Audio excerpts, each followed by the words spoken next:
All right, that's going. We're live. All right, if you're ready, you guys online are ready. All right, everybody. Father, we ask you to find people with open eyes and open ears in Jesus' name, amen.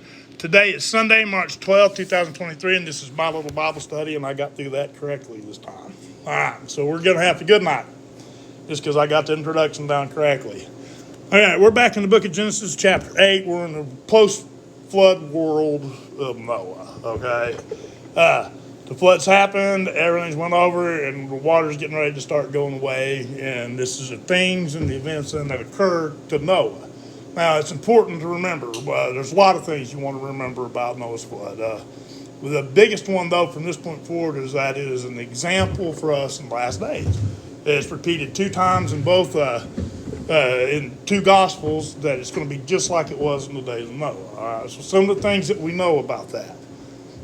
One is that they were giving and taking in marriage to the Nephilim, at least along the Adamic lineage specifically they were. We know that this was taken, and the reason why Noah and his family are chosen, is because they were perfect in their genealogy. Their genetics were only human, and they had none of the Nephilim genetic material within the ones that are on the boat. And you got to remember, whether you think Noah's flood is a worldwide event or whether you think it's a regional flood, it doesn't really matter in the overall context, as long as you understand that if it is worldwide, you remember that there is 2 of all flesh that are on the Noah's Ark. That's how they come through the flood, because we still have them today. Or Noah's flood is not worldwide and is simply regional. But either way, it doesn't matter as long as you understand that the races made it through the flood just fine, including the Kenites. Because we find out Noah was a direct from Adam? From Adam, right. There's a lineage directly from Adam, right. So that's what I try to always draw that out whenever I teach Genesis. From the time you hit the Garden of Eden, the Bible is focused on the lineage of Adam. And then the Bible becomes an exposure to the other people, and either up into Noah's flood and even after Noah's flood. And we'll get into that a little bit as we continue with the days of Noah. All right, that's one of the big things. The comparison continues. Even like we talked about the ark, the ark being the gopher wood, and then it being, pitched from within and without with pitch, right? Well, that's an ark doesn't mean boat, but it means box, and gopher wood means to house within. So build a box to house within and pitch it within and without. That thing that seals it from the oncoming flood then is Christian doctrine, which we talked about. It was those words break down into things like a ransom price paid, like 12 pieces of silver, redemption, mercy, forgiveness. These ideas then are the very things that you seal the walls with of what I would say in the last days is actually supposed to be a church, one of those 2 churches in the book of Revelation, either Philadelphia or Smyrna. Okay. So let's continue along. The water, then, we brought this up to 150 days, right? Well, that's a 5-month period. Now, when you're dealing with the Bible, most of the time, if you get prophecy that you're talking about where it's given in forms of hours or days or years, you're talking about something positive usually. It's either dealing with God, God's election, or events in the last days from God's perspective. When you get times given in months or moons or weeks, all right, now we're talking about the reflection of the light. We're talking about the night, so the darkness. So those prophecies tend to fall toward the Antichrist and those who make up the locust army in the book of Revelations and things like that. Now it holds, as far as I know, it holds true cover to cover, right? Specific for real in the book of Revelation is what I was talking about. But from cover to cover, it sure seems to be that way. And this is one of those accounts, because we're talking about from God's perspective, so we get it in a solar account, which is by days, 150 days. Even though 5 months is the same equivalent time. And if it's months or days, well, then you'll know whether it's talking about God's election or whether it's talking about the Antichrist and the people that follow him in the book of Revelation anyway. All right, now we're going to draw on that just a little bit more. Remember, the 150 days as we continue in here. And we're going to pick it up in chapter 8 and verse 1. All right, and it reads, And God remembered Noah, and every living thing, and all cattle that was with him in the ark. And God made the wind to pass over the earth, and the earth to assuage. And the fountains also to deep, and the windows of heaven were stopped, and the rain from heaven was restrained. And the waters returned from off the earth continually, At the end of 150 days, the waters were abated. All right, so here we have the second mention then of the 150 days. Now, biblically, anytime you're reading the Bible and you get something repeated relatively quickly, all right, that's the same as putting an exclamation point on it. All right, so now we've had two references to the 150 days. So that should draw your biblical mind and say, okay, this is being emphasized for some reason. Okay, now I want you to understand exactly what that reason is, okay, because that becomes very important. And then here, let's go on a couple more verses, and then I'll go ahead, or one more verse, and then I'll go ahead and explain. And the ark rested in the 7th month, on the 7th day of the month, upon the mountains of Ararat. Now, did it say Mount Ararat? No, it said upon the mountains of Ararat. So somewhere in the Ararat range is what it really means. It's not being specific. You have a lot of people that run to Mount Ararat and say this is where Noah's Ark landed, but no, it's somewhere in that mountain range, though. And that's a big mountain range. That's my point. So we don't know exactly where this was, but we do know it was somewhere within that mountain range. All right. Now, to address the 150 days. The best way to do that is just to go straight to the New Testament. So flip over to Mark chapter 13. Mark 13, and we're going to get in verse 14 is where we're going to pick it up. But I'm going to set it up before we get all the way. Okay, now, in Mark, this is one of the apocalypse chapters in the New Testament. Mark 13, Luke 21, Matthew 24, something like that. They all follow the last days. They're just often called the apocalypse chapters. I like Mark. Often I like Mark because Mark was a young kid, and he gets right to the point. None of this flower. Luke was a doctor, and sometimes he writes like one and talks like one. Just a little hard to follow sometimes. Mark's like a kid. He's like, okay, we jumped. Yeah, he's real specific about what's going on. That's one of the reasons I like the way he kind of portrays the apocalypse. Now we're going to pick it up in 14. Now, what's happened in the 14 verses before this was the apostles who came to Christ and they said, we want to know what is going to be the sign of your coming. What's the one thing that we can count on that we will recognize? All right. And he spends a few verses talking about there's going to be wars and rumors of wars and things like that, right? But in verse 14, he gets right to the point of what is that sign that's going to happen just before the second advent, all right? And that's where we want to pick it up. Now, remember, we're following the idea of 5 months or 150 days as we begin this, all right? Now, verse 14 of chapter 13 of Mark. And when you shall see the abomination of desolation spoken of by Daniel the prophet standing where it ought not, let him that readeth understand. Let them that be in Judea flee to the mountains. Okay? Now here's where this is the point here. The abomination of desolation that is spoken of by Daniel the prophet. First of all, desolation it's kind of mistranslated. Most of the scholars in the modern era get this as a mistranslation. Desolation is a condition, but it's an entity that's being discussed in here in the Greek. It's an individual, not a condition. All right. So what it really says is when you shall see the abomination of the desolator, an individual, spoken of by Daniel the prophet, standing where, and it should be, since it's you're going to change it to he because it's not a condition, it's an entity, where he ought not. Now Daniel prophesied about these days, and the time element in Daniel is 7 years. Okay? Not 5 months. It's 7 full years that the Antichrist will have to reign. All right. Now, I want to just bring that out. Now, I want to continue with what it says. All right. Verse 15. And let him that is on the housetop not go down into the house, neither enter therein to take anything out of the house. All right. The reason why is because it ends here. The abomination of desolation has appeared. He's standing where he ought not, which is where the temple used to be for the first and the second temple era. It's where the Al-Aqsa stands right to this day, right over the very spot where the Ark of the Covenant sat in the first two temples. Okay? So we know exactly where that is. Now, when you see someone claiming to be God standing there, that is the abomination of desolation spoken of by Daniel the prophet. All right? And that marks a reign of 7 years, all right, in the book of Daniel. But let's continue with what it says, all right, because he's going to make an adjustment here. It says, let him that is in the field not turn back again to take up his garment. He's not going to need it. But woe to them that are with child, and to them that give suck in those days. Now, let's cover that just a little bit, because that sounds pretty rough. All right? And the Bible often is full of rough stuff, but this is not one of those cases. Let's remember what's going on. We've been using the idea of a marriage for a long, long time now, okay? All right, so what this is about, this is those that believe that the Antichrist is Jesus. All right, they're the ones that are with child. They're carrying that spiritual child of new beginnings around, so to speak, all right?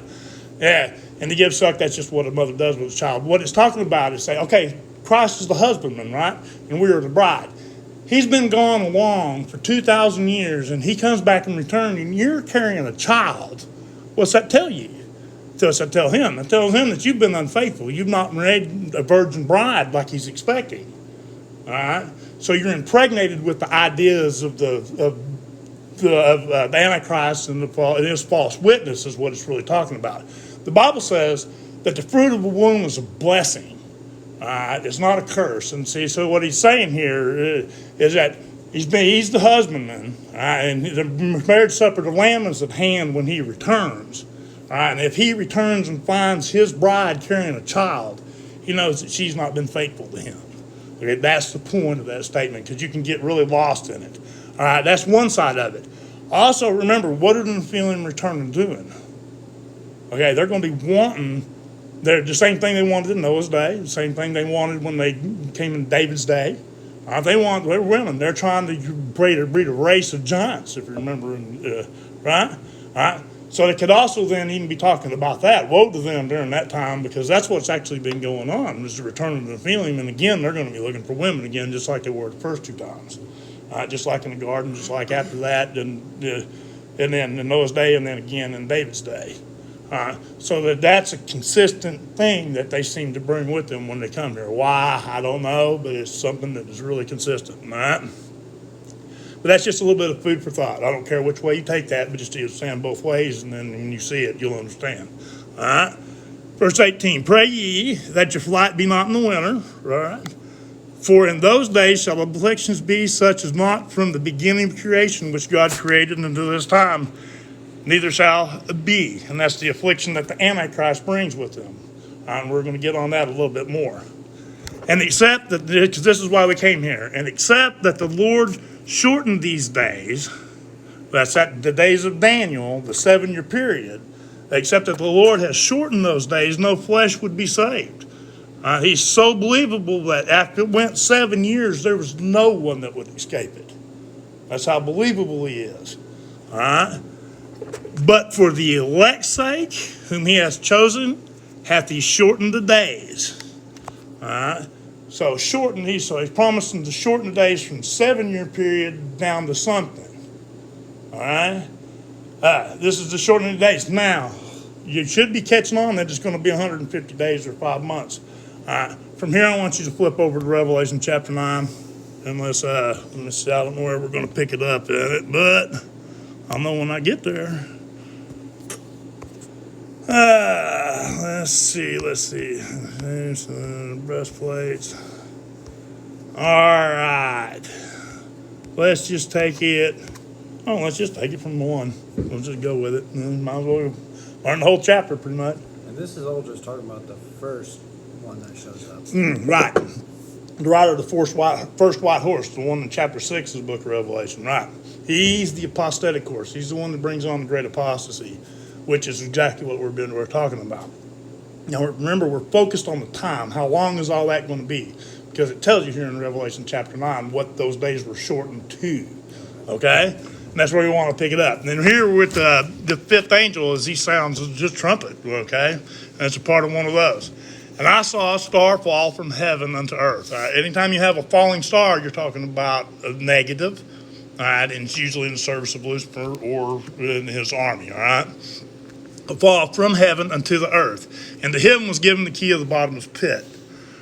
Verse 2, and he opened the bottomless pit, and there rose smoke out of the pit, and the smoke of a great furnace, and the sun and the air were darkened by the reason of the smoke of the pit. Okay, now it's important to understand what this smoke is. This smoke is okay, we're talking about a battle, basically. It's a spiritual one, but smoke is always used in a battlefield for the same reason. It disguises your movement. It keeps you from understanding. It keeps the enemy from understanding exactly what you're doing. All right, and that's exactly this kind of smoke that it's talking about. It's not an actual smoke that fills the air, but it is a spiritual smoke that fogs and confuses everybody when this happens. Listen to what it says about it. Verse 3, and there came out of the smoke locusts upon the earth, and to them was given the power, the scorpions of the earth have power. Okay, now this smoke and these scorpions are not actual scorpions. Right? But just drawing this example for a reason, and I'm going to draw out what that reason is. All right, and it was commanded them that they should not hurt the grass of the earth, and there any locusts upon the earth. And I'm going to go back to verse 3 because I messed up. And there came out of the smoke locusts upon the earth, and to them was given power as scorpions of the earth have power. All right. Now, the locusts are the ones that have power like a scorpion. All right. Think about a scorpion. And I've been all over the world, and every place I've been, there's been scorpions. And every place I've been, somebody's got stung by them. All right. Including me. And the one thing that we all have in common, all right, is that we lived. None of us ever died from it. Okay. So then these locusts, these are not actual locusts. They're actually people, which it'll get to here in just a minute. All right. But they have power to sting people. All right. And when a scorpion stings something that it's going to eat, it paralyzes them where they don't have a reaction to what's going on. All right. So that's why the scorpion is used in conjunction with the locust. The locust just eats everything that is green, right? But what does it say about this? It tells them it's commanded that they should not hurt the grass of the earth. Right, in verse 4. So we know we're not talking about an actual locust then, because that's what locusts do naturally. So we're talking about something else. All right? And it was commanded them that they should not hurt the grass of the earth, neither any green thing, neither any tree, but only those men which have not the seals of God in their forehead. Now these seals are the same 7 seals that we'd be talking about earlier than that started in chapter 6, all right? Those people have those in their head. They can't even touch them, all right? And the only people that they can sting and they can seize and paralyze are those that don't have the seals of God, okay? If you understand who the Antichrist is, you're not tempted by him, so you'll never worship him, all right? Now, and that's what that's really about, all right? Now, listen to what it says as it goes on. Verse 5, and to them it was given that they should not, these locusts are the people that have not the seals of God. So we're talking about people who believe that the Antichrist is Jesus, really. All right?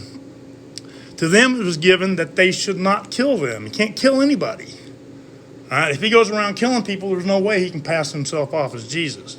You get my point? All right? So they're told that they can't kill any, even those. But those that they should be tormented 5 months. And their torment was the torment of a scorpion when he striketh a man, just like we talked about earlier. Okay, so here we got that 150 days. Now we're talking about the Antichrist and his side of things, the locust army. That same 150 days that we're talking about, that period of reign was God's judgment upon the earth. And there was given as 150 days. Here, the same period of time dealing with the Antichrist and his reign with the locust army is given that same time period, but only given in months, 5 months. Okay? Let's go on just a little bit farther. And in those days shall man seek death and shall not find it. All right? That's not like you can't die. All right? They think Jesus is in front of them. All right? And death is, according to the book of Hebrews, is just another name for Lucifer. The devil's name is death. Okay? So what they're seeking, they think Jesus is in front of them. They're running around to and fro looking for the devil, wondering where he is. You get what I'm trying to say? All right? And death shall flee from them. Verse 7, and the shapes of the locusts were like unto horses prepared unto the battle, and on their heads were as it were crowns like gold. But it says it's crowns like gold. It didn't say it was crowns of gold. It's an imitation. All right? But it looks like gold. And their faces were the faces of men. That's because they are men. All right? Even the fallen angel looks like a man because we're made in the image of God and the angels. All right? So all of them look like men. So here you have a lot of things going on. Listen, I'll go to this a little bit farther because it just reiterates it again. Verse 8, and their hair, and they had hair as the hair of a woman. They're beautiful. All all right? And their teeth were the teeth of a lion. All right, think about how a lion grabs a hold, but paralyzes them, but he grabs them by the throat and begins to squeeze until they're actually almost dead, but they're still quite alive. And while that's going on, then the rest of the pride begins to eat them even while before they're dead. All right, and it tells you teeth like a lion for that reason, so you understand the viciousness with which the attack is actually carried out, even in the spiritual meaning. All right.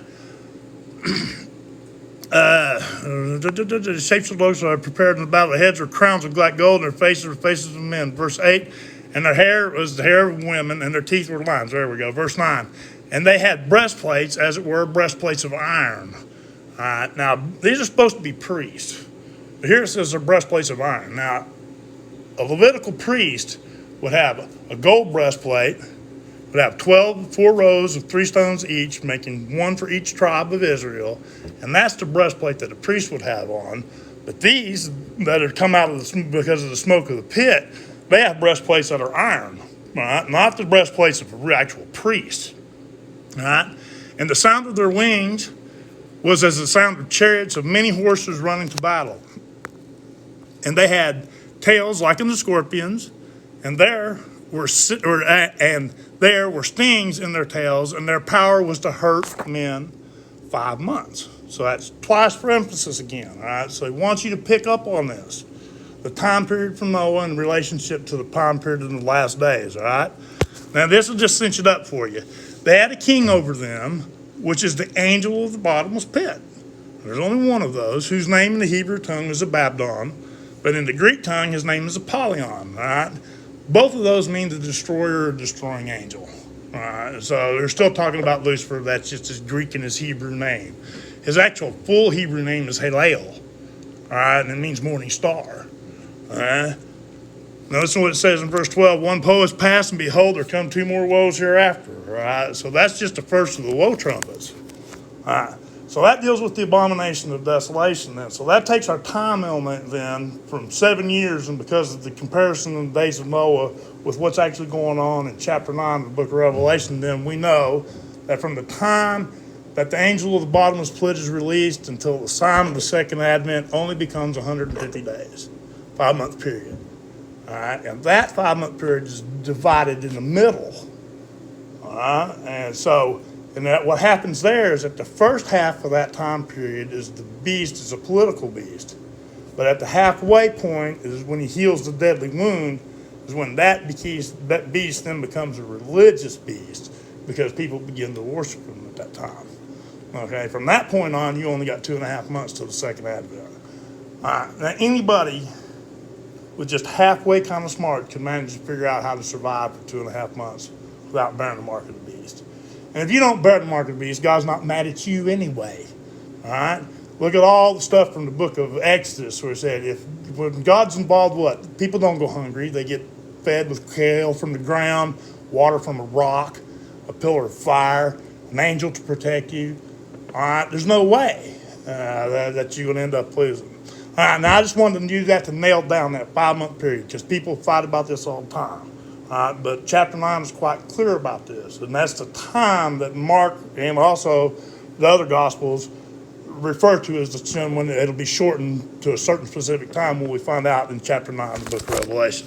All right, now let's go back to the beginning again, back to where we were in Genesis chapter 8 again. All right, and we didn't get very far into that before we got going, but so where did we leave off? And that's over the earth. Continually 6 months, there it was. All right, we are going to pick it back up in verse 3. And the waters returned from the earth continuing, and after the end of the 150 days, the waters were abated, which is where we started. All right, and the ark rested in the 7th month, on the 17th day of the month, upon the mountains of Ararat, or somewhere in the Ararat range. But anyway, verse 5, the waters decreased continually until the 10th month, the 10th month, and in the 10th month of the first day of the month were the tops of the mountains seen. All right. There, this word mountains was that word is translated earlier into high hills. All right.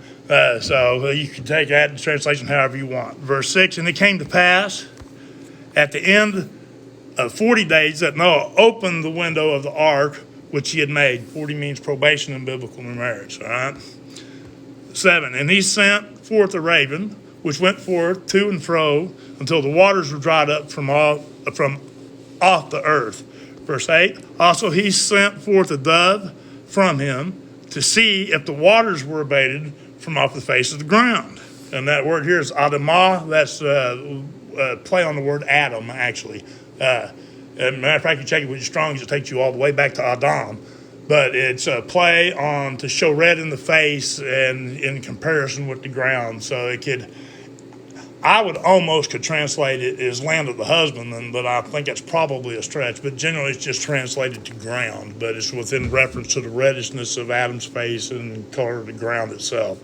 Is where the Hebrew word ground, Adamah, comes from. But I just throw that in there for fun.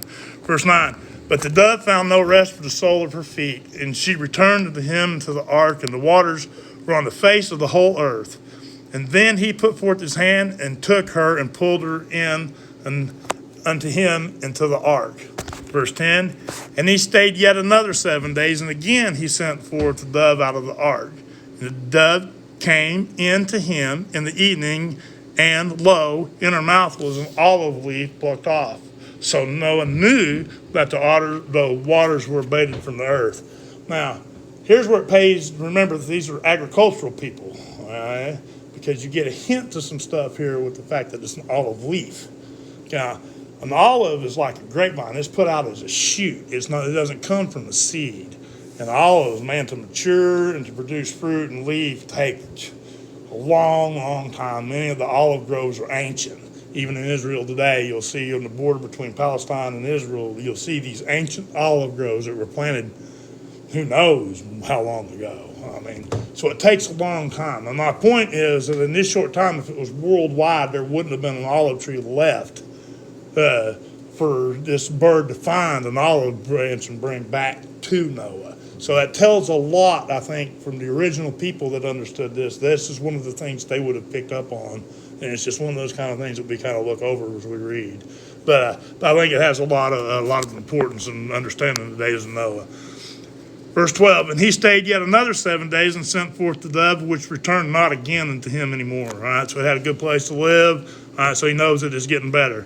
Verse 13, and it came to pass in the 601st year, in the first month, on the first day of the month, the waters were dried up from off the earth, and Noah removed the covering of the ark, and looked, and behold, the face of the ground was dry. So basically what that means, removing the cover, he just took the top of the hat of the ark off so that the sun could hit everything, knew it was safe, and I would assume they would begin to use that lumber then to rebuild things with.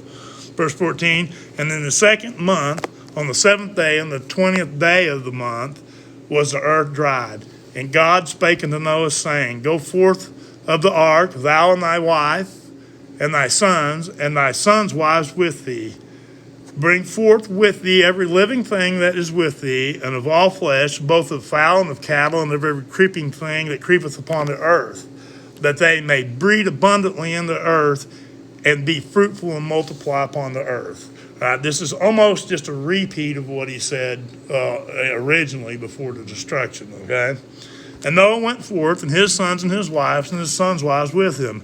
Every beast, every creeping thing, and every fowl that went forth, whatsoever creepeth upon the earth, after their kind, went forth out of the ark. All right, so there we have that part covered on it, all right? Okay, we got just a little bit more time. Good. All right, because I want to get through at least the next set. All right, 21, and the Lord, 20. And Noah built an altar unto the Lord, and took every clean beast and every clean fowl, and offered burnt offerings on the altar. Right? You know, no unclean animals, even though he had some unclean animals with him. Remember, unclean animals are not fit for sacrifice, so therefore it has to be a clean animal. 21, and the Lord smelled the sweet savor, and the Lord said in his heart, I will not again curse the ground any more for man's sake, for the imagination of his heart is evil from his youth. Neither will I again smite any more every living thing as I have done. While the earth remaineth, seed time and harvest, cold and heat, summer and winter, day and night shall not cease. Right? That's all the way through this entire age. All right, go on to verse 9, chapter 9. And God blessed Noah and his sons and said unto them, be fruitful and multiply and replenish the earth. Verse 2, and the fear of you and the dread of you shall be upon every beast of the earth and upon every fowl of the air and upon every all that moveth upon the earth and upon all the fishes of the sea. Into your hands are they delivered. And this is almost an exact repeat of day 6 of creation, okay? So he's just reiterating everything that was before. He's just reestablishing now in Noah's line. And go ahead, continue where we were. We're going on forward. The Nephilim are gone. The Geber are gone. All right, so the purpose of the flood is taken. The lineage which Christ comes through has been preserved. And so let's just continue on then as before the flood. Verse 3, every moving thing that liveth shall be meat for you. Even as the green herb have I given you all things. But the flesh with the life thereof, which is the blood thereof, shall you not eat. All right, now I want you to hold on just a second. This deserves some explaining because there are a lot of people that will take this, what it says, this is about eating, all right? Because there are a lot of people that will grab hold of this and say that you can't use whole blood or blood plasma in an emergency case to save someone's life. Okay, because they say because it says the flesh with the life thereof, which is the blood thereof, shall ye not eat. Now what they lose track of is this is about consuming blood projects, is food. All right, whole blood and blood plasma say thousands and thousands of lives over the period of history that has been used. All right, it is truly a blessing from God, not something that should be shunned. It's a way to preserve life, all right? It won't result in any kind of a curse from God. What this is about, like in the South, like in Louisiana, down in the bayou, they have something that's called blood pudding, all right? And it's pudding that's made from blood, okay? And it's talking about things like that. You got to realize pagan people did these things, had these kind of foods and these kind of things in their diet, and he's setting his people apart from them, and that's what this is talking about. Now, because like I said, a lot of people will try to say this is where you can't use whole blood or blood plasma for surgeries and things like this, but that's just not the case. That's not what this is talking about. Verse 5, surely your blood, the blood, verse 5, and surely your blood of your lives will I require, at the hand of every beast will I require it, at the hand of every man, at the hand of every man's brother will I require the life of man. Whosoever, this clarifies it, whosoever sheddeth man's blood, by man shall his blood be shed. For in the image of God made he man. Now we spent the last 2 times on our Thursday class working what this really means. This is talking about a murderer. This is talking about something like Cain did. It lies and waits and premeditates, like this idiot that went into the Georgia grocery store and killed 10 people for being black and hungry and wanting to buy food. All right, that's what that's talking about. And these people, they want to they take somebody's life, and by us, their blood is required. All right, and you'll suffer much punishment, which we've talked about in our other class when it comes to these things, if we don't follow the letter of the law on that. But verse 7, and ye be fruitful and multiply and bring forth abundantly in the earth and multiply therein. And God spake unto Noah and to his sons with them, saying, and I, behold, I establish my covenant with you and with your seed after you, and with every living creature that is with you, of fowl and of cattle and every beast of the earth with you, from all that goeth out of the ark to every beast of the earth, to every beast of the earth, I will establish my covenant with you. Neither shall, neither shall all flesh be cut off any more by waters of a flood. Neither shall there any more be a flood to destroy the earth. All right. And God said, this is a token of the covenant which I made between you and me and every living creature that is with you, for perpetual generations. That means all the way to us. All right?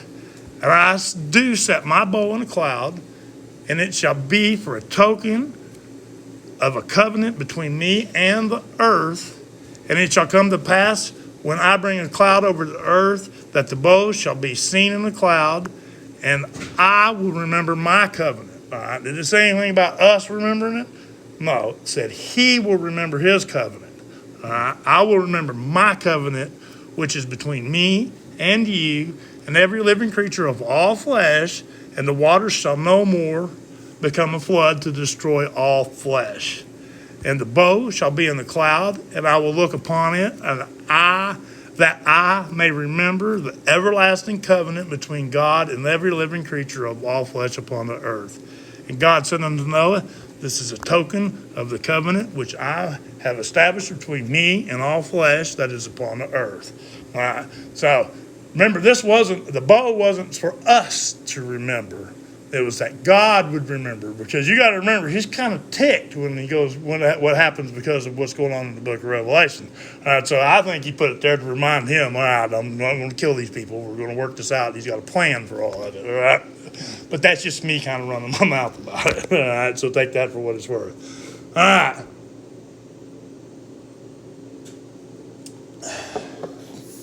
I think we're going to stop there, because this next section, it's going to take a little bit more to get through, and that's going to put us well over an hour by the time I get through that. So I think we're just going to stop there tonight. So we're going to pick it up next Sunday then in Genesis chapter 9, verse 18 with Noah's descendancy. All right. So that gets us all the way through that. The thing I really wanted to get everybody to get out of that is the 150-day period. All right, that's a 5-month period, and that's how the reflection of Noah's day when it comes to that timeline that's given actually applies in the book of Revelation and us for future events. And it's meant to be, people, like I said, people worry about the 7-year period. It's not, you don't have to worry about the 7-year period, because, for what did it say? Because of the elect's sake, because of those that are sealed by God's sealing, all right, because of their sake, the ones that paid attention, all right, for their sake, he shortened the time to 5 months. And out of that 5 months, there's only 2.5 months of that you can actually bear the mark of the beast, because that's when Lucifer is revealed, at least as the Antichrist, okay? But the political beast now, he sets that up beforehand, but he becomes a religious beast at the midpoint, all right? That's what you need to know about that part of the days of Noah. But all you guys online, you have a good night.